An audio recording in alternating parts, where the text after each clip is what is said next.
What if your brain's real hunger at night isn't in your stomach, but in your nervous system? It's not craving calories.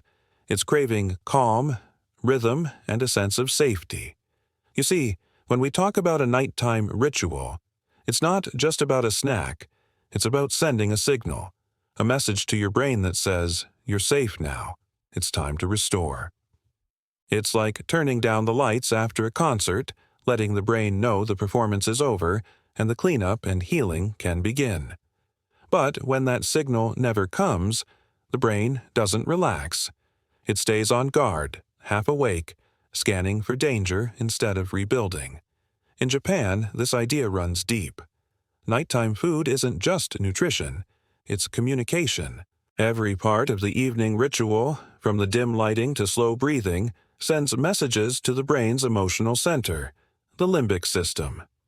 That's the part responsible for memory, calm, and emotional balance. When we skip those cues, the brain stays in a state of alert. That's why so many people find themselves waking up at 2 or 3 a.m., restless and confused. Science actually confirms this.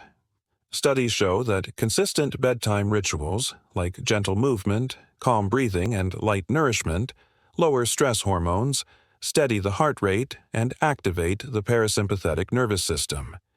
In simple terms, they create the perfect state for your brain to repair itself. Now, here's where it gets interesting. Many people in the West are told not to eat before bed, but Dr. Hinohara explains, it's not about skipping food, it's about choosing the right kind. After 60, your brain becomes more sensitive. Blood flow slows, hormone levels shift, and your body enters a breakdown state, called catabolism, much faster. That means when you go to bed hungry, your body starts breaking down its own tissues, even brain tissue, for energy. So instead of healing, your brain goes into protection mode. It conserves energy rather than building new connections. You might not feel it right away, but over time it leads to slower thinking, weaker focus, and dull mornings that become your new normal. So, what's the solution? What kind of food actually feeds the brain before bed? Dr. Hinohara says, think of it like sending a warm message to your mind. Gentle protein, calming minerals, and soft energy.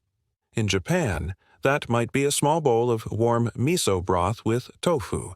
The miso soothes the gut, and the tofu provides amino acids to support brain repair. Or maybe a soft-boiled egg with steamed greens, or a bit of white fish cooked with ginger. Nothing heavy, nothing cold, just clean, warm, and easy to digest.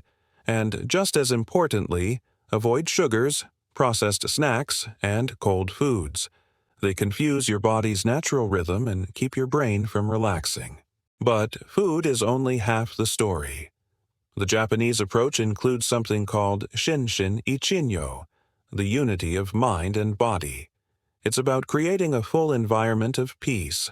That means turning off screens at least 30 minutes before bed. The blue light from phones and TVs tricks your brain into thinking it's still daytime. Instead, try lighting a candle or cracking open a window for a little fresh air. Slow the rhythm of your home.